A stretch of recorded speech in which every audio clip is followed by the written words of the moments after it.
യേശുക്രിസ്തു പറഞ്ഞ ഈ ദർശനം നടക്കും. കർത്താവിന്റെ നാമത്തിലാ പറയുന്നത്, ഇത് നടന്നിരിക്കും. Praise Lord, hallelujah. കൂടാതെ ഇത് കുറെ ദിവസത്തേക്ക് നിൽക്കും. കൂടാതെ ഭൂമി മുഴുവൻ വ്യാപരിക്കുന്ന മറ്റൊരു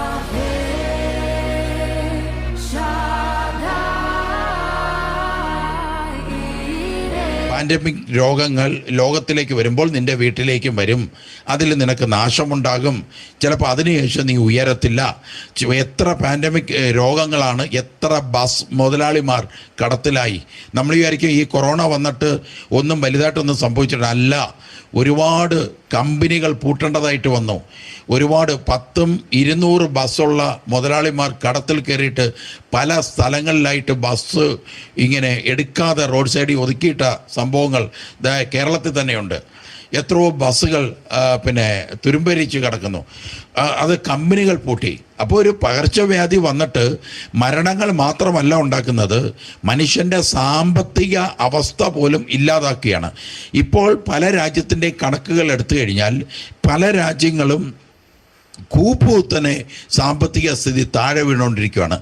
ഇങ്ങനെ പോവുകയാണെങ്കിൽ ഒരു 5-6 കൊല്ലത്തിനകത്ത് വെച്ച് വൻ പട്ടിണികൾ പല രാജ്യത്തിലും ഉണ്ടാകുന്നതായിട്ട് നമുക്ക് കാണാൻ സാധിക്കും. അപ്പോൾ ഒരു പകർച്ചവ്യാധി വന്നാൽ മരണം മാത്രമല്ല വരുന്നത്, രാജ്യത്തിൻ്റെ സമൃദ്ധി പോലും ഇല്ലാതാകുക. അങ്ങനെ വരുമ്പോൾ എത്രയോ കുടുംബങ്ങൾ ജോലി ചെയ്യാൻ പറ്റാതെ, ഈ കൊറോണ വന്നതിന് ശേഷം ജോലി ചെയ്യാൻ പറ്റാതെ ഇരിക്കുന്ന, ജോലി നഷ്ടപ്പെട്ടവർ, ഗൾഫിൽ ജോലിയായിരുന്നു പോകാൻ പറ്റിയില്ല, ഇവിടെ ലോക്ക്ഡൗൺ ആയിരുന്നു, പിന്നീട് അവർ ചെല്ലണ്ടെന്ന് പറഞ്ഞു, നല്ലൊരു ജോലി ഇല്ലാതായിപ്പോയി, ഇപ്പോൾ അധികം ജോലിയൊന്നും ഇല്ലാതെ കിട്ടിയ ജോലിയായിട്ട് ജീവിക്കുന്ന എത്രയോ കുടുംബങ്ങൾ. അപ്പോൾ ഇങ്ങനെയുള്ള ഈ മാരകമായ പകർച്ചവ്യാധി ഒരുപാട് കുടുംബത്തിന് തകർച്ചകൾ കൊടുത്തിട്ടുണ്ട്. തകർച്ചകളിൽ കൊടുക്കാതെ ഇരുന്നിട്ടില്ല, നല്ല തകർച്ചകൾ കൊടുത്തിട്ടുണ്ട്. ഈ തകർച്ചകൾക്ക് കാരണം തന്നെ ഞാൻ പറഞ്ഞല്ലോ, ഏതെങ്കിലും ഇത്രയും പകർച്ചവ്യാധി ഉണ്ടായിട്ടും ദൈവത്തെ ശക്തമായി ആരാധിക്കുന്ന, ദൈവവചനത്തെ സ്നേഹിക്കുന്ന അനേകം പേരെ ദൈവം സംരക്ഷിച്ചിട്ടില്ലേ? എത്രയോ തവണ നിങ്ങളെ സംരക്ഷിച്ചിരിക്കുന്നു, ഇപ്പോഴും സംരക്ഷിച്ചുകൊണ്ടിരിക്കുന്നില്ലേ? അപ്പോൾ അവിടെയാണ് നമ്മൾ ചിന്തിക്കേണ്ടത്. ദൈവവചനം പറയുന്നുണ്ട്, ദൈവത്തിൻ്റെ കൂടെ നിൽക്കുന്നവരെ ഇനി എന്ത് വിഷയം വന്നാലും അവരെ സംരക്ഷിക്കേണ്ടത് ദൈവത്തിൻ്റെ വചനത്തിൻ്റെ യോഗ്യത അനുസരിച്ച് അത് കറക്റ്റാണ്. ഇനി ഒരു മനുഷ്യനെ രോഗം കൊടുത്ത് ഉപദ്രവിക്കുവാനായിട്ട് അന്ധകാര ശക്തിക്ക് സാധിക്കും. അങ്ങനെ സാത്താൻ്റെ ഉപദ്രവം മൂലം ഉണ്ടാകുന്ന ഒരു രോഗമാണെങ്കിൽ വൈദ്യശാസ്ത്രത്തിലേക്ക് നമ്മൾ എത്ര പോയാലും ശരി, മരുന്ന് കഴിക്കും, രോഗം മാറത്തില്ല. മരുന്ന് കഴിക്കും, എത്രയോ പേരാണ് രോഗശാന്തിക്ക് അങ്ങനെ വരുന്നത്. മരുന്ന് കഴിക്കും, രോഗം മാറത്തില്ല. എന്തെല്ലാം സ്കാൻ ചെയ്ത് നോക്കും, എന്തെല്ലാം ചെയ്ത് നോക്കും, മാറത്തില്ല. ഇനി ഇതെല്ലാം പോട്ടെ, നമ്മളൊരു ഹോസ്പിറ്റലിൽ ഒരു രോഗിയെ അഡ്മിറ്റ് ചെയ്തു. എല്ലാവരും പറയും ആ ഹോസ്പിറ്റലിൽ അഡ്മിറ്റ് ചെയ്തു, ആ ഹോസ്പിറ്റലിൽ മരുന്ന് കാരണമാണ് സൗഖ്യപ്പെട്ടതെന്നൊക്കെ നമ്മൾ പറയാറുണ്ട്. ഞങ്ങൾ ഈ അടുത്ത സമയത്തായിട്ട് കുറച്ച് പേഷ്യൻറ്റിനെ അഡ്മിറ്റ് ചെയ്തു. പക്ഷെ ഞങ്ങൾ പ്രാർത്ഥിക്കാനായിട്ട് പോകാൻ പറ്റിയില്ല, കാരണം കുറച്ച് താമസം ഉണ്ടായി, പലയിടത്തായിട്ട് പോകേണ്ട വന്നു. ഒരു പ്രാർത്ഥന അവർക്ക് കിട്ടുന്നത് വരെ ഹോസ്പിറ്റലിൽ കടന്നിട്ട് പോലും രോഗത്തിന് ശമനം വരാത്ത വിധത്തിൽ അസ്വസ്ഥപ്പെട്ട് കിടന്ന പേഷ്യൻസ് ഉണ്ട്. ദൈവദാസന്മാർ കടന്നു ചെന്ന് പ്രാർത്ഥിച്ചതിന് ശേഷം പിറ്റേന്ന് ഡിസ്ചാർജ് മേടിച്ച് വീട്ടിൽ വന്ന സംഭവങ്ങൾ ഈ അടുത്ത മാസം, ഈ കഴിഞ്ഞ 2 മാസത്തിനിടയിൽ കുറേ പേരുടെ കാര്യത്തിൽ സംഭവിക്കുകയുണ്ടായി. ഹല്ലേലൂയ. അത് പ്രാർത്ഥനയുടേതായ വിലയുണ്ടെന്നുള്ളത് നാം മനസ്സിലാക്കണം. അപ്പോൾ ചില വിഷയങ്ങൾ, ചില വ്യക്തികൾക്ക് രോഗം വന്നു കഴിഞ്ഞാൽ ഇനി എത്ര പ്രാർത്ഥിച്ചിട്ടും എത്ര മരുന്ന് കഴിച്ചിട്ടും എന്തൊക്കെ ചെയ്തിട്ടും രോഗം മാറുന്നില്ല, അതുപോലെ നിൽക്കുകയാണ്. ഇങ്ങനെ നിൽക്കുന്നത് എന്തുകൊണ്ട്? ചിലവർക്ക് ദേഹം മുഴുവൻ ഈ കുഷ്ഠം പോലെ, അല്ലെങ്കിൽ ദേഹത്തെല്ലാം മുറിവുണ്ടാകുന്ന രോഗമല്ല, അല്ലെങ്കിൽ പാടുകൾ വീഴുക. ചിലവർക്ക് ദേഹം മുഴുവനും വലിച്ചു മുറുകുന്ന അവസ്ഥ. അപ്പോൾ നമ്മൾ എവിടെ ഏത് ഡോക്ടറിനെ മാറി മാറി കണ്ടാലും നമുക്കിതിന് മാറ്റം വരികയില്ല. എത്ര മരുന്ന് കഴിച്ചിട്ടും മാറ്റം വരത്തില്ല. ഇങ്ങനെ വരുമ്പോഴാണ് ഡെലിവറൻസ് ശുശ്രൂഷകർ ഇവർക്ക് വേണ്ടി പ്രാർത്ഥിക്കുകയും ഇവരെ സൗഖ്യപ്പെടുകയും ഇവർ സാക്ഷ്യം പറയുകയും ചെയ്യുന്നത്. അപ്പോൾ അവർ പറയും, ഞങ്ങൾ അനേകം ആശുപത്രി കയറി ഇറങ്ങിയതാണ്, പക്ഷേ ഇന്ന ധ്യാനം കൂടിക്കഴിഞ്ഞപ്പോഴാണ് ഞങ്ങൾക്ക് മാറ്റം ഉണ്ടായതെന്ന് പറയും. ഇത് കേൾക്കുമ്പോൾ സുവിശേഷ വിരോധികൾ പറയും, ആ ഹോസ്പിറ്റലിലെ മരുന്ന് ഇപ്പോഴാണ് ഫലിച്ചത്, ആ ഹോസ്പിറ്റലിലെ മരുന്ന് അന്നേരം ഒന്നും ഫലിച്ചില്ല, ഇപ്പോഴാണ് ഫലിച്ചത്, അതുകൊണ്ട് അവർ തെറ്റിദ്ധരിച്ചതാണ് എന്ന് പറയും. എന്നാൽ അറിയാം ആ പ്രാർത്ഥനയ്ക്ക് ശേഷമാണ് കിട്ടിയതെന്നുള്ളത് ഈ നിരീശ്വരവാദികൾ ഇനി എത്ര പറഞ്ഞാലും അവരത് വിശ്വസിക്കത്തില്ല. എന്താ കാരണം എന്ന് പറഞ്ഞാൽ, ഈ 20 വർഷമായി മരുന്ന് കഴിച്ച് മാറാത്തത്, 10 വർഷമായി മരുന്ന് കഴിച്ച് മാറാത്തത്, 5 കൊല്ലമായി സ്ഥിരമായി മരുന്ന് കഴിച്ച് മാറാത്തത്, ഒരു രോഗശാന്തി വരക്കാരൻ വന്ന് പ്രാർത്ഥിച്ച് ഉടനെ മാറുകയാണെന്നുണ്ടെങ്കിൽ അപ്പോൾ മാത്രമാണോ മരുന്ന് വലിച്ചത് എന്ന് ഉള്ള ചോദ്യത്തിൻ്റെ മുമ്പിൽ ചിലപ്പോൾ ഉത്തരം മുട്ടിയെന്ന് വരും. അതുകൊണ്ട് കർത്താവ് ഇന്നും പ്രവർത്തിക്കുന്നുണ്ട്, കർത്താവ് ഇന്നും രോഗശാന്തി ചെയ്യുന്നുണ്ട്. അതിനെയൊന്നും ആർക്കും തടയാൻ പറ്റത്തില്ല. നമ്മളതിനെ ആശയം കൊണ്ട് എത്ര തടയാൻ ശ്രമിച്ചാലും കർത്താവ് സാധുക്കളെ കൊണ്ട് രോഗശാന്തി ചെയ്യിപ്പിച്ചുകൊണ്ടിരിക്കും. അത് വേറൊരു വിഷയം. ഹല്ലേലൂയ. പക്ഷേ പ്രാർത്ഥിച്ചാൽ പോലും രോഗശാന്തി നടക്കാത്ത അവസ്ഥ എന്തുകൊണ്ടാണ് വരുന്നത് ചിലവർക്ക്? അതാണ്. യേശു ആണെങ്കിൽ സാത്താനെ പുറത്താക്കുന്നു. അപ്പോൾ യേശു സാത്താനെ പുറത്താക്കി കഴിയുമ്പോൾ നമുക്കറിയാം രോഗശാന്തി സംഭവിച്ച സംഭവങ്ങളുണ്ട്, സൗഖ്യം കടന്നു വരുന്നുണ്ട്. എങ്ങനെയാണ് ഈ ശരീരത്തിൽ രോഗം വരുന്നത് എന്ന ഒരു ചോദ്യം നമുക്കുണ്ടെങ്കിൽ അതിനുത്തരം തരികയാണ് ഇപ്പോൾ നമ്മൾ ശ്രദ്ധിക്കേണ്ടത്. എല്ലാവരും ഒന്ന് ശ്രദ്ധിക്കുക. നമ്മുടെ ശരീരത്തിൽ സാത്താൻ വിതയ്ക്കുന്ന തരത്തിൽ നമുക്ക് രോഗം വന്നു, നമുക്കത് മാറുന്നില്ല. അതിൻ്റെ കാരണം എന്താണ്? എത്ര പ്രാർത്ഥിച്ചിട്ടും മാറുന്നില്ല. ഡെലിവറൻസ് ധ്യാനം കൂടിയിട്ടും മാറുന്നില്ല. അതിൻ്റെ കാരണം ഇതാണ്. 4 കൂട്ടം കാരണങ്ങൾ സാത്താൻ ക്ലെയിം ചെയ്ത് വെച്ചിട്ടാണ് അത് മാറാതിരിക്കുന്നത്. അതാണ് നിങ്ങൾ ശ്രദ്ധിക്കേണ്ടത്. ഒന്നാമത്തെ കൂട്ടം എന്ന് പറഞ്ഞാൽ നമ്മളിൽ ഏതോ പാപചിന്ത, അതിൻ്റെ കുറ്റബോധം. ചിലപ്പോൾ ദേഷ്യം വന്നതായിരിക്കാം, ചിലപ്പം അന്യദൈവത്തെ ആരാധിച്ചതിൻ്റെ ആവാം, ഒന്നും പറയാൻ പറ്റത്തില്ല. നിങ്ങളെ ഭയങ്കരമായി പാപചിന്ത കൊണ്ട് അതിനെ പ്രതിയുള്ള നിങ്ങളുടെ കുറ്റബോധം, ആ കുറ്റബോധം എത്ര ധ്യാനം കൂടിയിട്ടോ നിങ്ങൾ എത്ര പാപമോചന ശുശ്രൂഷയ്ക്ക് പോയിട്ടോ ഒന്നുകൊണ്ടും അത് മാറുന്നില്ല. എപ്പോൾ ശ്രമിച്ചാൽ രാവും പകലും എല്ലാം നമ്മുടെ മൈൻഡിൽ ഇങ്ങനെ പാപചിന്ത, കുറ്റബോധം, പാപചിന്ത, കുറ്റബോധം. ഇത് സാത്താൻ നിങ്ങളെ ലോക്ക് ചെയ്ത് വെച്ചിരിക്കുന്നതാണ്. അതാണ് സത്യം. സാത്താൻ എന്തിനാണ് ലോക്ക് ചെയ്ത് വെച്ചിരിക്കുന്നത്? നിനക്കൊരു പനി വന്ന് ദൈവദാസന്മാർ പ്രാർത്ഥിച്ചു, 3 ദിവസം മാറിക്കും, 4-ാം ദിവസം വീണ്ടും വരും. അതിനുള്ള വഴിയാണ് ഇവൻ ഈ ചെയ്തു വെച്ചിരിക്കുന്നത്. ഇതാണ് നിങ്ങൾ മനസ്സിലാക്കേണ്ടത്. അപ്പോൾ ഇതിനെ ലോക്ക് ചെയ്യുക എന്ന് പറയും. പാപചിന്ത കൊണ്ട്, കുറ്റബോധം കൊണ്ട് നിന്നെ ലോക്ക് ചെയ്ത് നിർത്തുക. അപ്പോൾ നിനക്ക് ഒരിക്കലും രക്ഷപ്പെടാൻ പറ്റത്തില്ല. ചിലവരെ ഇതുപോലാണ് ഈ സ്വന്തം തെറ്റുകൾ, അതായത് 2 കൂട്ടർ ചേർന്നിട്ടായിരിക്കും തെറ്റ് ചെയ്യുന്നത്. പക്ഷേ വിപത്ത് അങ്ങോട്ട് വന്നു കഴിയുമ്പോൾ മറ്റൊരാൾ പ്രതിയാണ് എനിക്ക് ആപത്ത് വന്നത് എന്ന് പറയും. അപ്പോൾ നമ്മൾ ചെയ്തതെല്ലാം അങ്ങ് മറക്കും, നമ്മൾ പറഞ്ഞത് മറക്കും, നമ്മൾ ആ സമയത്ത് നമ്മൾ ആഗ്രഹിച്ചത്, നമ്മൾ കിനാവ് കണ്ടത്, നമ്മൾ രാവും പകലും ഉറക്കമില്ലാതെ നമ്മൾ സ്വപ്നം കണ്ടു കിടന്നത്, ഇതെല്ലാം നമ്മളങ്ങ് മറക്കും.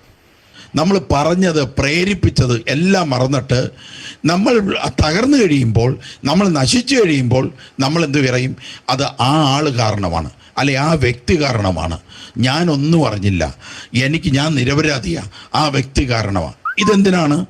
ഇത് നമ്മുടെ ഉള്ളിൽ ശക്തിയേറിയ കുറ്റബോധവും പാപചിന്തയും അത് നമുക്ക് താങ്ങുന്നതിനപ്പുറമായി കഴിഞ്ഞപ്പോൾ നമ്മളൊരു അപരൻ്റെ മണ്ടയിലോട്ട് വെക്കാൻ നോക്കും. ഈ വെച്ച് ലോക്ക് ചെയ്ത് ജീവിക്കുമ്പോൾ നമ്മുടെ മേളിൽ എന്ത് സംഭവിക്കുന്നറിയോ? നമുക്ക് വൈരാഗ്യം കൂടെ ഉണ്ടാവും. അപ്പോൾ പാപചിന്ത, കുറ്റബോധം, വൈരാഗ്യം, 3 കൂട്ടം കാര്യത്തിൽ ഒരു വ്യക്തി തളച്ച് ഇട്ട് കഴിഞ്ഞാൽ ആ വ്യക്തി പിന്നീട് ഒരിക്കലും ദൈവപ്രവർത്തിക്കോ ദൈവ അനുഗ്രഹമോ സ്വീകരിക്കാൻ പറ്റാത്ത രീതിയിൽ ലോക്കായിരിക്കും. അപ്പോൾ ആ വ്യക്തിയെ വിടുവിക്കാൻ ദൈവം എന്ത് ചെയ്യും? വചനപ്രഘോഷകരെ അയക്കും. ആ വ്യക്തി കേൾക്കാൻ വേണ്ടി വചനം പറയിപ്പിക്കും. ഇതാണ് സത്യം, ഇതാണ് ശരി. അതുകൊണ്ട് നിനക്ക് ലോക്ക് ചെയ്തിരിക്കുവാണ് സാത്താൻ. അത് എത്രയും വേഗം നീ ദൈവദാസന്മാരെ പോയി കാണുക. ഇങ്ങനെ ദൈവം ഉള്ളിൽ പ്രേരണ കൊടുക്കും. ഈ പ്രേരണ കൊടുത്തു കഴിഞ്ഞ ഉടനെ സാത്താൻ വന്നിട്ട് ആ പ്രേരണയെ ലോക്ക് ചെയ്യും. പോവരുത്, എല്ലാവരും കള്ളന്മാരാ, പോകരുത്, ഇങ്ങനെയുള്ളത് ലോക്ക് ചെയ്യും. ഇതാണ് അങ്ങനെയാണ് ഇവർക്ക് ഒരിക്കലും രോഗശാന്തി പ്രാപിക്കാൻ പറ്റാത്ത വിധത്തിൽ ഇവർ പെട്ടുകിടക്കുന്നത്. അങ്ങനെയാണ്. രണ്ടാമത്തത്, ഹൃദയത്തിൽ സന്തോഷം കെടുത്തിക്കളയും. രണ്ടാമത്തെ വിഷയം അതാ. ഹൃദയത്തിൽ ഒരിക്കലും സന്തോഷം കൊടുക്കത്തില്ല. എപ്പോഴും മ്ലാനമാണ്, എപ്പോഴും മൂഡ് ഓഫായി നടക്കും. വളരെ ഇങ്ങനെ ടെൻഷൻ പിടിച്ച് വിഷമിച്ച് മുഖമെല്ലാം മ്ലാനമായി നടക്കുന്ന ഒരവസ്ഥയുണ്ട്. അതാണ് രണ്ടാമത്തത്. ഈ ഹൃദയത്തിലെ സന്തോഷം വന്നാൽ ഉറപ്പാ ഇവൻ ആത്മീയ ജീവിതത്തിൽ കയറി കിട്ടും. ഇവനെ തലകുനിച്ച് കായലിനെ പോലെ ഭീരുവായി തലകുനിച്ച് ഇങ്ങനെ നടക്കുന്നത് എന്തിനാന്ന് പറയുക? ദൈവത്തിൽ നിന്ന് ഓടിയകല വേണ്ടിയിട്ടാണ്. സാത്താൻ്റെ ഒരു ദൂതൻ ചെയ്യുന്ന ഒരു ഐഡിയ ആണ്, ഈ ലോക്ക് ചെയ്യുന്ന ഒരു മനുഷ്യനെ, സാത്താൻ ലോക്ക് ചെയ്യാൻ ഉദ്ദേശിക്കുന്ന മനുഷ്യൻ്റെ സന്തോഷം ഇല്ലാതാക്കി കളയും. നിങ്ങൾ നോക്കിയാൽ അത് ഗ്ലോമി ആയിട്ട് നടക്കും. ഞാൻ എപ്പോഴും ധ്യാനത്തിന് വരുന്ന ഇങ്ങനെയുള്ള ആൾക്കാരെ ഞാൻ എപ്പോഴും എന്താ പറയുക, അവരെ പ്രൊമോട്ട് ചെയ്യും. അവർ പറയും, നിങ്ങൾ ബാക്ക് നോക്കണ്ട, നിങ്ങളുടെ പഴയ പാസ്റ്റ് നിങ്ങളൊക്കെ വിട്ടുകള, നിങ്ങൾക്കിപ്പോൾ ഒരു വയലുണ്ട്, നിങ്ങൾ ഈ വയലിൽ സന്തോഷിക്ക്, ദൈവത്തെ ആരാധിച്ച് ആനന്ദിച്ച് ദൈവത്തിൻ്റെ വേല ചെയ്ത് നിങ്ങളുടെ പാസ്റ്റോ നിങ്ങളെ സങ്കടപ്പെടുത്തുന്നതോ നിങ്ങളുടെ മുഖം കുനിപ്പിക്കുന്നതോ ആയ എല്ലാം നിങ്ങളങ്ങ് മാറ്റ്. എന്നിട്ട് ദൈവം നിങ്ങളെ സെലക്ട് ചെയ്തതിനെ ഓർത്ത് സന്തോഷിക്കുക. ഇതിൽ കടന്ന് ആനന്ദിക്കാനായിട്ട് അവരോട് ഞാൻ നിർബന്ധം പറയും. ഹല്ലേലൂയ. അതെന്തിനാ? അവരങ്ങനെ ചെയ്ത് കഴിയുമ്പോഴാണ് സത്യമായും ദൈവത്തിൻ്റെ സാന്നിധ്യം അവർക്ക് അനുഭവിക്കാൻ പറ്റത്തുള്ളൂ. അല്ലെങ്കിൽ സാത്താൻ അവരെ ജയിച്ച് വളർന്നുകൊണ്ടിരിക്കും. മൂന്നാമത്തത് നിങ്ങൾ ശ്രദ്ധിക്കണേ, സാത്താൻ ലോക്ക് ചെയ്യുന്ന, രോഗശാന്തി സംഭവിക്കാതിരിക്കാൻ ലോക്ക് ചെയ്യുന്ന മറ്റൊരു കാര്യമാണ് ദൈവത്തോടുള്ള വിശ്വാസം ഇല്ലാതാക്കി കളയും. അപ്പം നമ്മൾ മൊബൈൽ എടുത്തു കഴിഞ്ഞാൽ കാണുന്നത് നിരീശ്വരവാദിയുടെ, അല്ലെങ്കിൽ യഹോവയെയോ യേശുക്രിസ്തുവിനെയോ വിമർശിക്കുന്ന ആൾക്കാരുടെ പ്രീച്ചിങ് നമ്മൾ കേൾക്കാൻ, അതോ ഡ്രൈവ് ചെയ്യുമ്പോഴൊക്കെ അതിരുന്ന് വെച്ച് ആനന്ദത്തോടെ സന്തോഷത്തോടെ കേൾക്കുന്നത്, അതിന് ഇവന്മാർക്ക് ഉത്തരം മുട്ടും.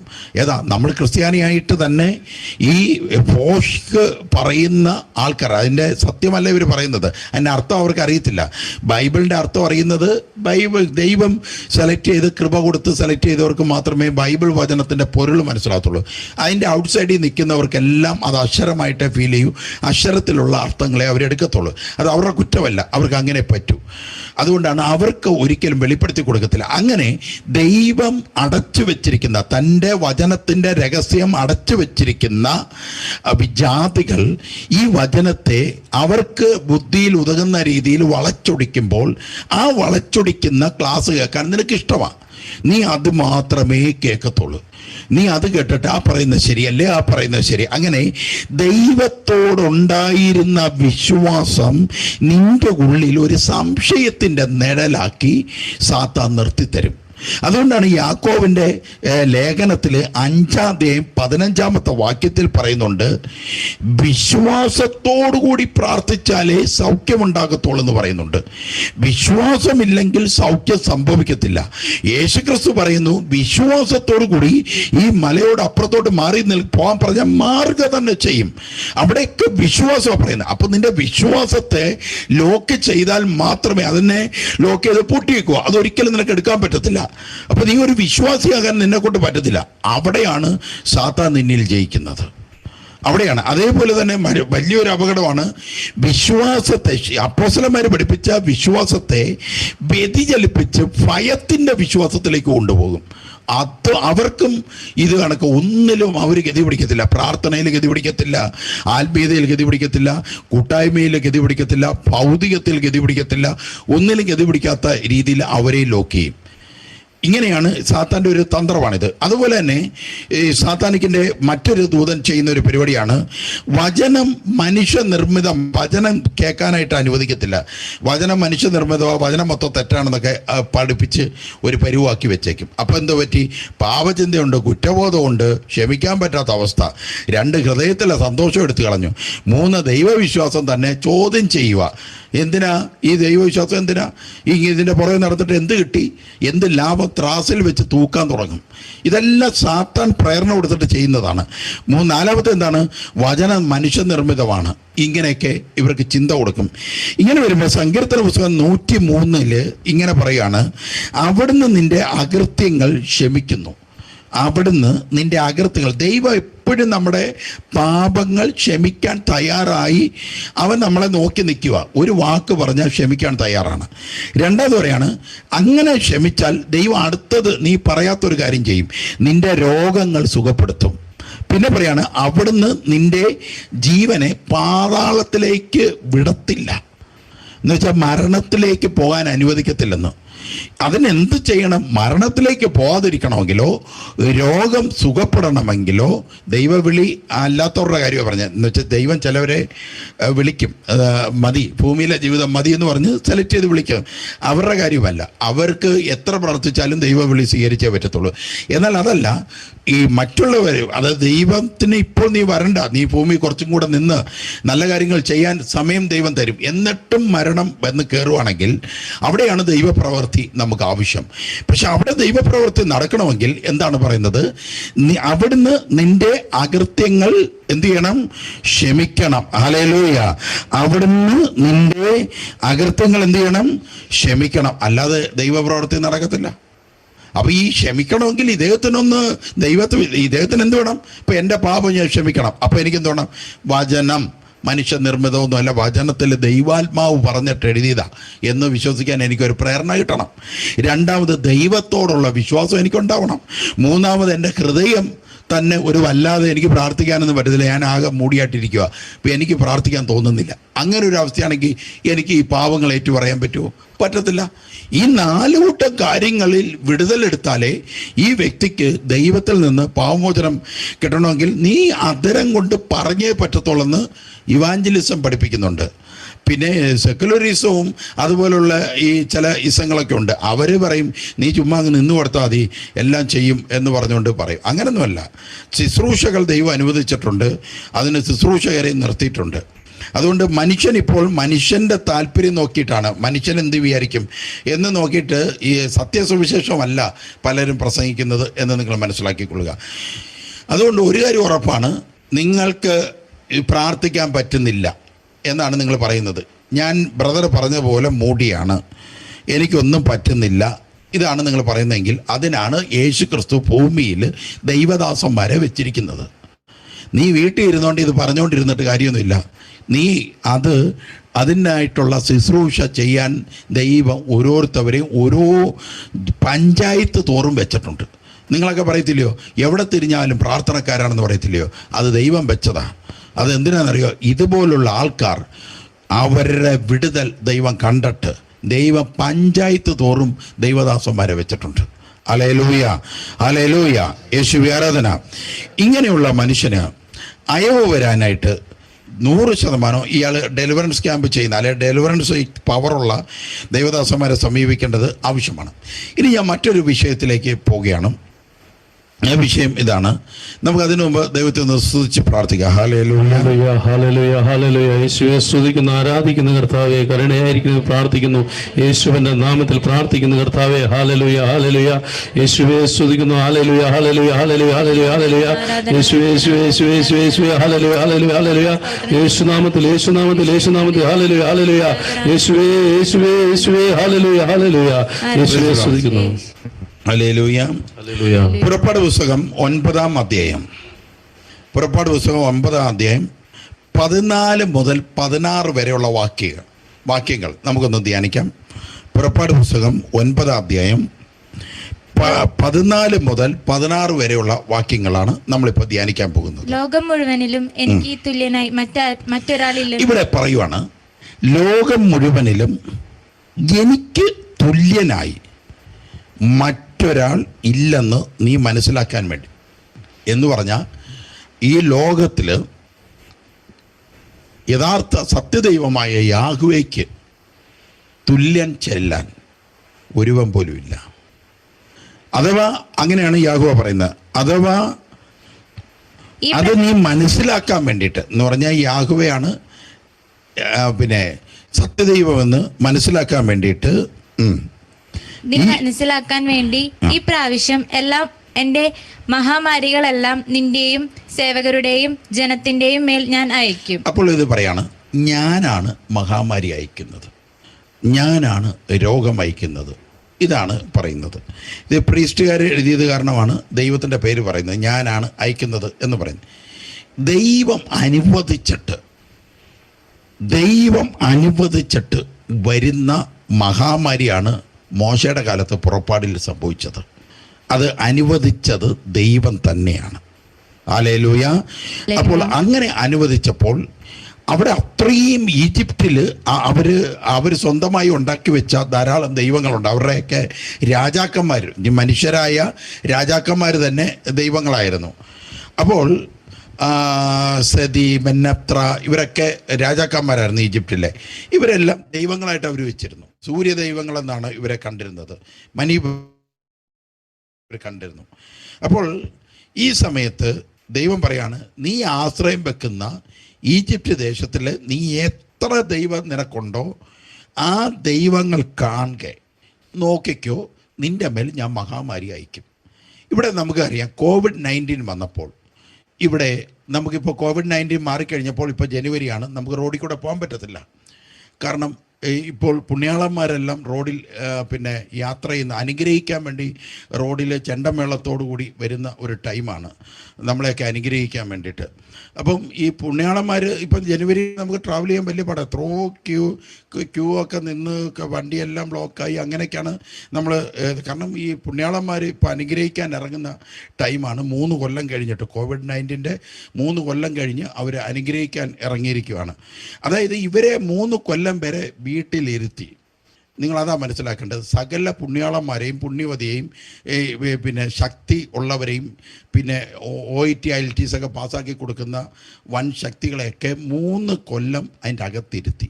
അത് തന്നെ ഇവിടെയും ഈജിപ്തുകാരോട് പറഞ്ഞ്, നീ ആശ്രയം വെക്കുന്ന നിൻ്റെ ദേവന്മാരെ, നീ ഉണ്ടാക്കി വെച്ചിരിക്കുന്ന, നീ സൃഷ്ടിച്ചെടുത്ത സകലണത്തെയും കാണുക മഹാമാരി ഞാൻ അയക്കും.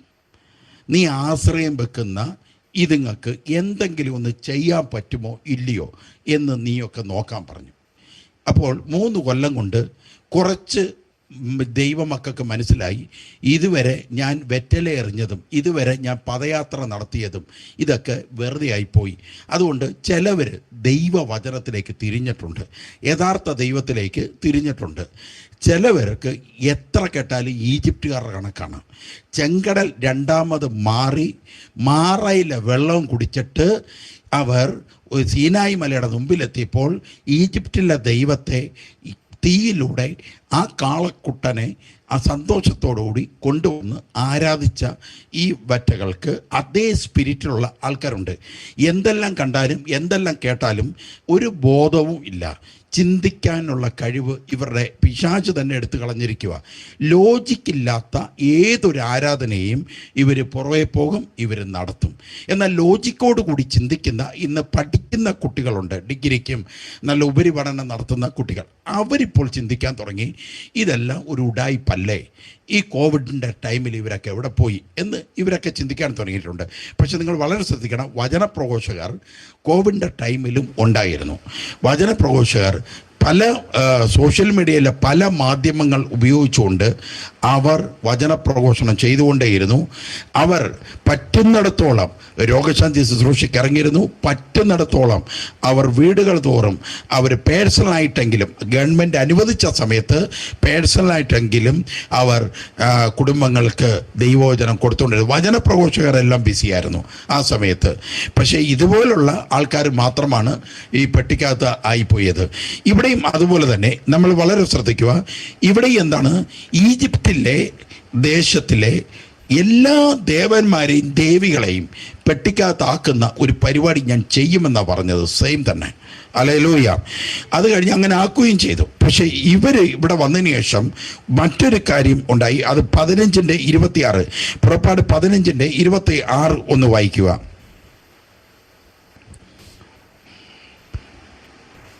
അവിടുന്ന് അവരെ പരീക്ഷിച്ചു, അവിടുന്ന് അരുളി ചെയ്തു. 15:26 ഒന്ന് വായിക്കുക. അവിടുന്ന് അവരെ പരീക്ഷിച്ചു, അവിടുന്ന് അരുളി ചെയ്തു, നീ നിന്റെ ദൈവമായ കർത്താവിൻ്റെ സ്വരം ശ്രദ്ധാപൂർവം ശ്രവിക്കുകയും അവിടുത്തെ ദൃഷ്ടിയിൽ ശരിയായത് പ്രവർത്തിക്കുകയും അവിടുത്തെ കൽപ്പനകൾ അനുസരിക്കുകയും ചട്ടങ്ങൾ പാലിക്കുകയും ചെയ്താൽ ഞാൻ ഈജിപ്തുകാരുടെ മേൽ വരുത്തിയ മഹാമാരികളൊന്നും നിന്റെ മേൽ വരുത്തുകയില്ല.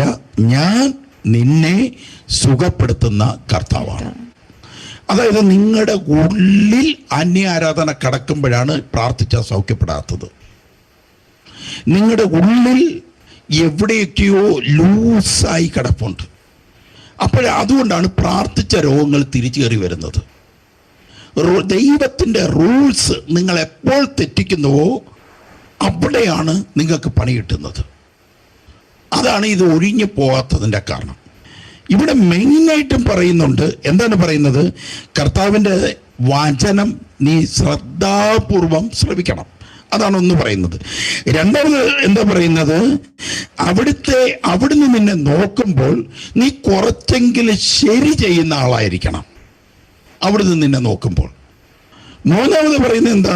മൂന്നാമത് പറയുന്നത് അവിടുത്തെ കൽപ്പനകളും ചട്ടങ്ങളൊക്കെ നീ അതുപോലെ അനുസരിക്കണം. നീ ഇത്രയും ചെയ്ത് നോക്ക്. കുടുംബം മൊത്തം തകർന്ന് തരിപ്പണമായി കടന്നിട്ടും ഇതൊന്നും ഞാൻ ചെയ്യത്തില്ല പറ്റത്തില്ലെന്ന് പറഞ്ഞാൽ നടക്കുന്ന കാര്യമല്ല. ഇത് ആദ്യമേ നമ്മൾ അനുസരിക്കണം. അപ്പോൾ നമ്മൾ കുറച്ച് ഫാസ്റ്റിങ്ങും പ്രാർത്ഥനയും ദൈവവചനം കേൾക്കാനും ഒക്കെ പോയി കഴിയുമ്പോഴാണ് ഇങ്ങനെ കുറച്ചൊക്കെ വ്യത്യാസങ്ങൾ നമ്മുടെ കുടുംബത്തിലേക്ക് കടന്നു വരുന്നതെന്ന് വചനം നമ്മളെ ഓർമ്മപ്പെടുത്തുക. എന്നെ നിങ്ങളെയാണ് ഒരുപോലെ ഓർമ്മപ്പെടുത്തുകയാണ്. അപ്പോൾ പറയുകയാണ്, എന്താ പറയുന്നത്? ഈ മഹാമാരികളോ നിന്റെ മേൽ ഈജിപ്തുകാരനുഭവിച്ച വേദനയോ മഹാമാരിയോ നിന്റെ മേൽ വരികയില്ല. ഞാൻ അഥവാ മഹാമാരി നിന്റെ മേൽ വന്നാലും ഞാൻ നിന്നെ സുഖപ്പെടുത്തും. കോവിഡ് നമ്മുടെ മേൽ വന്നാലും കർത്താവ് എന്താ പറയുന്നത്? കോവിഡ് വന്നോട്ട് ഞാൻ നിന്നെ സുഖപ്പെടുത്തും, നീ മരിക്കത്തില്ല. ഇപ്പോൾ കോവിഡ് വന്ന് മരിച്ചവരെല്ലാം പാപികൾ എന്നുള്ള അർത്ഥത്തിലല്ല ഇത് പ്രസംഗിക്കുന്നത്. ഞാൻ ആദ്യമേ പറഞ്ഞല്ലോ, ദൈവം മതി, ഇവിടെ ജീവിച്ചത് മതി എന്ന് തീരുമാനമെടുത്തിട്ടുള്ള വ്യക്തികളെ ദൈവം ഏത് വഴിയിലും എടുക്കും. ഞാനതാ പറയാം. എന്നാൽ ഇനിയും നിനക്ക് കുറച്ചു നാളും കൂടെ ജീവിക്കാൻ ദൈവം അനുവാദം തന്നിട്ടും നിനക്ക് സാധിക്കുന്നില്ല, നീ തകർന്നു പോയിട്ടുണ്ടെങ്കിൽ അവിടെ നീ ശ്രദ്ധിക്കണം എന്നുള്ളതാണ് ഞാൻ പറഞ്ഞു വരുന്നത്. യേശുവേ സ്തോത്രം, യേശുവേ നന്ദി. ഇനി ശ്രദ്ധിക്കാം. നമ്മളൊരു സൂപ്പർ മാർക്കറ്റിൽ നമ്മൾ സാധനം മേടിക്കുവാനായിട്ട് കടന്നു ചെല്ലുവാണ്. അതായത് ലുലുവിൽ നിങ്ങൾ സാധനം മേടിക്കാനായിട്ട് കടന്നു ചെല്ലുക. അപ്പോൾ നിങ്ങൾ ആ ലുലുവിൽ അവിടെ എല്ലാം ഉണ്ടായിട്ട് ലുലുവിൽ സാധനം മേടിക്കാനായിട്ട് ലുലുവിൽ എന്നിട്ട് നമ്മൾ പോയിട്ട് എന്തിനാണ്? ലുലുവിൻ്റെ മുതലാളിയോടുള്ള സ്നേഹത്തെ പ്രതിയാണോ നിങ്ങൾ ലുലുവിൽ പോകുന്നത്? അതോ മറ്റെങ്ങും കിട്ടാത്ത എന്തെങ്കിലുമൊക്കെ കാര്യങ്ങൾ അവിടെ നിന്ന് ചിലപ്പോൾ ഓഫറിനൊക്കെ സാധനം കിട്ടുമെന്ന് കണ്ടിട്ടാണോ പോകുന്നത്? എന്തിനാണ് പോകുന്നത്? നമ്മൾ ലുലുവിനോടുള്ള അയാളുടെ മുതലാളിയോടെ സന്തോഷിപ്പിക്കാൻ വേണ്ടിയിട്ടൊന്നും അല്ലല്ലോ നമ്മൾ പോകുന്നത്. നമുക്ക് അവിടെ ചെന്നാൽ നമുക്ക് പ്രയോജനകരമായ രീതിയിൽ ഓഫറിന് അല്ലെങ്കിൽ ലുലു പോലുള്ള ഏതെങ്കിലും ഒരു കാര്യം, ഏതെങ്കിലും സൂപ്പർ മാർക്കറ്റ് നമുക്കവിടെ പ്രയോജനമുണ്ടെന്ന് കാണുമ്പോഴാണ് നമ്മളവിടെ പോകുന്നത്. ഇതേപോലെ ദൈവത്തെ സമീപിക്കുന്ന മനുഷ്യരുണ്ട്. നമ്മൾ ധ്യാനത്തിന് വരുന്നത് യേശുക്രിസ്തുവിനെയോ അല്ലെങ്കിൽ ദൈവദാസന്മാരെ കാണാൻ വരുന്നത് യേശുക്രിസ്തുവിനെയോ ഒന്നും എനിക്ക് വേണ്ട, എനിക്ക് വചനവും വേണ്ട, യേശു ഒന്നും വേണ്ട. എൻ്റെ കാര്യം നിങ്ങളൊന്ന് പറ, എന്താ ഞാൻ തകർന്നത്? ഞാൻ എന്ത് ചെയ്താൽ വിജയിക്കും? ഇപ്പോൾ ദൈവദാസം ധ്യാനത്തിന് വരണം, അല്ലെങ്കിൽ വചനം കേൾക്കാൻ വരണം, അതൊന്നും പറ്റത്തില്ല. അതിനൊന്നും എനിക്ക് ടൈമില്ല. അതായത് ഇവൻ ഈ സൂപ്പർ മാർക്കറ്റിൽ സാധനം മേടിക്കാൻ പോകുന്ന കണക്കാണ്. അവന് അതിലെ ഓഫറിന് വല്ലതും കിട്ടുവാണെങ്കിൽ എടുത്തുകൊണ്ട് പോകാൻ നിൽക്കുവാണ്. Praise the Lord, hallelujah. അതേസമയം നിങ്ങളുടെ ഒരു പരിചയക്കാരൻ, നിങ്ങളുടെ ഉത്തമ സ്നേഹിതനാണ്, അയാൾ ഒരു സൂപ്പർ മാർക്കറ്റ് ഇട്ട് അവിടെ ഇച്ചിരി ഓഫറൊന്നുമില്ല, മാന്യമായ വിലയാണ്, പക്ഷേ അവൻ നിങ്ങളെ സ്നേഹിതനായതിന് കാരണം നീ അപ്പുറത്ത് ഇനി അധികം ലാഭത്തിലുണ്ടെങ്കിലും ഈ സ്നേഹിതൻ്റെ സൂപ്പർ മാർക്കറ്റിൽ നമ്മൾ പോയി സാധനം മേടിക്കുക. കാരണം അത് അവനോടുള്ള സ്നേഹം നിമിത്തമാണ്. നമ്മുടെ കർത്താവായ യേശുക്രിസ്തുവിനെ സ്നേഹിക്കുന്ന ഒരാൾക്ക് വചനത്തിൽ നിന്നൊന്നും മാറാൻ പറ്റത്തില്ല. ഹല്ലേലൂയ. കാര്യം കാണാൻ വേണ്ടി മാത്രം സമീപിക്കുന്ന ഒരു സ്വഭാവം നമ്മളിൽ കാണത്തില്ല. കാരണം യേശുക്രിസ്തുവിനെ നമ്മൾ സ്നേഹിക്കുന്നത് കാരണം നമുക്ക് അവനിൽ നിന്ന് മാറാൻ ഒരിക്കലും സാധിക്കത്തില്ല, ആ വചനത്തിൽ നിന്ന് മാറാൻ സാധിക്കത്തില്ല. ഹല്ലേലൂയ. യേശുവേ ആരാധന, യേശുവേ ആരാധന. കർത്താവിൽ പ്രിയരെ, അതാണ് ഇവിടെ പറയുന്നത്. ഈ സ്പിരിറ്റുകൾക്ക് ഞാൻ പറഞ്ഞല്ലോ 4 തരത്തിലുള്ള സ്പിരിറ്റുകൾ, അല്ലെ നമ്മുടെ 4 തരത്തിലുള്ള പ്രശ്നം, പാപബോധം, കുറ്റബോധം എന്നൊക്കെ പറഞ്ഞ് ഞാൻ പറഞ്ഞു. ഹൃദയത്തിലെ സന്തോഷം ഇല്ലാതാക്കുക, ദൈവത്തോടുള്ള വിശ്വാസം ഇല്ലാതാക്കുക, വചനം മനുഷ്യനിർമ്മിത വചനത്തിലൊന്നും കാര്യമൊന്നുമില്ല എന്ന് പറയുന്ന വ്യവസ്ഥ. ഇവിടെയാണ് നമ്മൾ മനസ്സിലാക്കേണ്ടത്. ഇത് ഇങ്ങനെ സാത്താൻ ലോക്ക് ചെയ്തിട്ടിരിക്കുകയാണെന്ന് ഞാൻ എടുത്തെടുത്ത് പറഞ്ഞിട്ടുണ്ട്. അത് അഴിയണമെങ്കിൽ നമ്മൾ എന്ത് ചെയ്യണം? സൂപ്പർ മാർക്കറ്റിൽ പോയി ഓഫറിന് സാധനം മേടിക്കുന്ന വ്യവസ്ഥ എനിക്ക് വരാൻ പാടില്ല. മറിച്ച് യേശുവിനെ എനിക്കിഷ്ടമാണ്. ഇനി ഇത്രയും നാൾ ഞാൻ പലതിൻ്റെ പുറകെയും പോയി എൻ്റെ പാദം നടന്ന് വെണ്ട് കീറിയിട്ട് പോലും എനിക്ക് അനുഗ്രഹമില്ല. അങ്ങനെയാണെന്നുണ്ടെങ്കിൽ എനിക്കിനി യേശുവിൻ്റെ കൂടെ പോകണം, ഇനി വചനം അറിയണം എന്ന ഒരു മനോഭാവമാണെന്നുണ്ടെങ്കിൽ സത്യമായും പതുക്കെ സാത്താൻ നിന്നെ പേടിക്കാൻ തുടങ്ങും. നിന്റെ ഭവനത്തിലിരിക്കുന്ന സ്പിരിറ്റുകൾ നിന്നെ പേടിക്കാൻ തുടങ്ങും. ഹല്ലേലൂയ, യേശുവേ ആരാധന, യേശുവേ ആരാധന. ഭൂമി മുഴുവൻ വ്യാപരിക്കുന്ന മറ്റൊരു വൈറസ്, മരുന്ന് പോലും കണ്ടുപിടിക്കാത്ത മറ്റൊരു വൈറസ് വ്യാപരിക്കും. അത് ലോകം മുഴുവൻ വ്യാപരിക്കും. ഇതും അതും കൂടെ ആയിക്കഴിയുമ്പോൾ ബൈബിളിൽ എഴുതിയിരിക്കുന്നത് പോലെ മലകളെ ഞങ്ങളുടെ മേൽ വന്ന് വീഴുക. വലിയ വലിയ ഫ്ലാറ്റിൽ താമസിക്കുന്നവർ ഗുഹ തുറന്ന് ഗുഹയുടെ അകത്ത് പോയി ഇരിക്കാൻ ഓടും. വിജനമായ സ്ഥലങ്ങൾ, ആൾപ്പാർപ്പില്ലാത്ത സ്ഥലങ്ങൾ തേടി ഓടേണ്ട ഒരു സാഹചര്യം ആ ദിവസങ്ങളിൽ കടന്നു വരും. കൊറോണയെക്കുറിച്ച് ഒരു 10-30 വർഷത്തിന് മുമ്പ് ഇങ്ങനെ വരുമെന്ന് പറഞ്ഞാൽ അന്നത്തെ ജനങ്ങൾ തെറിവിളിച്ചാണ്. ആ ലോകം മുഴുവൻ ആരും പോകത്തില്ല, എല്ലാ രാജ്യത്തും ഒരുപോലെ വൈറസ് വ്യാപരിക്കും. എല്ലാവരും, വണ്ടികൾ ഓടത്തില്ല, എല്ലാ രാജ്യങ്ങളും ഷട്ടർ എല്ലാ രാജ്യങ്ങളുടെയും പ്രവർത്തനങ്ങൾ ഷട്ടർ വീഴും എന്ന് ഒരു 30 വർഷത്തിന് മുമ്പ് ഒരു പ്രവാചകൻ വിളിച്ചറിഞ്ഞ് അവന് വട്ടാണെന്ന് പറയുമായിരുന്നു. എന്നാൽ ഇന്ന് വളരെ വ്യക്തമായി നിങ്ങൾ മനസ്സിലാക്കിക്കൊള്ളുക, ഇത് സംഭവിക്കുക തന്നെ ചെയ്യും. ഹല്ലേലൂയ. ആ സമയത്ത് അണുപ്രസരണം വരുന്ന സമയത്ത്, വൈറസ് ബാധിക്കുന്ന സമയത്ത് ഹോസ്പിറ്റലിൽ കാണുകയില്ല. ഡോക്ടർമാർ, ആരോഗ്യ സംഘടനകൾക്ക് പ്രവർത്തിക്കാൻ പറ്റാത്ത വിധമാവും. വീടുകളിൽ വരുന്നവർ സ്വയം അനുഭവിച്ചോളണം. രക്ഷപ്പെടാൻ ഒരു വഴിയുമില്ല. കാരണം യെശയ്യായുടെ പ്രവചനം നടന്നിട്ടില്ല, അത് നടന്നേ പറ്റത്തുള്ളൂ. കാരണം യെശയ്യായുടെ പ്രവചനം നടന്നിട്ടില്ല, അത് നടക്കേണ്ട ടൈമായി. എന്താ? ഇസ്രായേലിൻ്റെ പുനരുദ്ധാനം കഴിഞ്ഞിരിക്കുന്നു, അത് നടക്കേണ്ട ടൈമായിട്ടുണ്ട്. യെശയ്യായുടെ പ്രവചനം 24 നടന്നിട്ടില്ല, ഇനി നടക്കണം. അത് യെശയ്യാ 24 1 മുതൽ വായിച്ചുകൊള്ളുക. കർത്താവ് ഭൂമിയെ ശൂന്യവും വിജനവും ആക്കി തീർക്കും. അതാണ് ഈ പ്രവചനം. അതിൻ്റെ നിഴലാണ് ഞാൻ പറയാൻ പോകുന്നത്. ഈ പ്രവചനത്തിൻ്റെ നിഴൽ വരാൻ പോകുക. ഭൂമി മുഴുവനെയും ശൂന്യമാക്കുന്ന ഒരു കാലം വരുന്നുണ്ട്. അടുത്തത്, അവിടുന്ന് അതിന്റെ ഉപരിതലത്തെ ഞെരിച്ച് അതിലെ നിവാസികളെ ചിതറിക്കും. ജനത്തിനും പുരോഹിതനും അടിമയ്ക്കും യജമാനനും ദാസിക്കും സ്വാമിനിക്കും വാങ്ങുന്നവനും വിൽക്കുന്നവനും വായ്പ കൊടുക്കുന്നവനും വായ്പ വാങ്ങുന്നവനും ഉത്തമർണനും അധമർണനും ഒന്നുപോലെ സംഭവിക്കും. ഇതിൻ്റെ അകത്ത് 2 കാര്യങ്ങളാണ്. ഭൂമിയുടെ ഉപരിതലം എന്ന് വെച്ചാൽ ഭൂമി ഉലക്കമായിരിക്കാം, അല്ലെ മറ്റെന്തോ സംഭവമാണ് വന്നിട്ട് ഒരു വിഷയമാകുകയാണ്. അങ്ങനെ പല പ്രശ്നങ്ങൾ അതുവഴി വരികയാണ്. ഭൂമിയുടെ ഉപരിതലത്തിൽ എന്തോ വന്നിട്ട് ഇതുവരെ നമ്മൾ കണ്ടതായിരിക്കത്തില്ല, പുതിയതെന്തോ ആണ്. അതാണ് യെശയ്യാ പ്രവചിച്ചിട്ടിരിക്കുന്നത്. ഉണ്ടായിട്ട് ഭൂമിയിലെ ഭയങ്കരമായ മരണങ്ങളാണ് ഇനി ഭൂമിയിൽ വരാൻ പോകുന്നത്. ഇനി തുറന്ന് വായിക്കുമ്പം, ഭൂമി തീർത്തും ശൂന്യമാകും, പൂർണ്ണമായി കൊള്ളയടിക്കപ്പെടും. പൂർണ്ണമായും ആരോഗ്യമുള്ളവൻ ആരോഗ്യമില്ലാത്തവരെ കൊള്ളയടിക്കും. കർത്താവിൻ്റെതാണ് ഈ വചനം. ഈ കർത്താവിൻ്റെതാണ് ഈ വചനം എന്ന് വെച്ചാൽ മനുഷ്യനെ വിശ്വസിക്കാൻ പറ്റാത്തത് കാരണം യെശയ്യാ പറഞ്ഞിരിക്കുന്നത് ഈ വചനം കർത്താവിൻ്റെതാണ്. ഇത് സംഭവിക്കാൻ പോവുക. അതിനു മുമ്പുള്ള നിഴല് ഇതായിരിക്കും.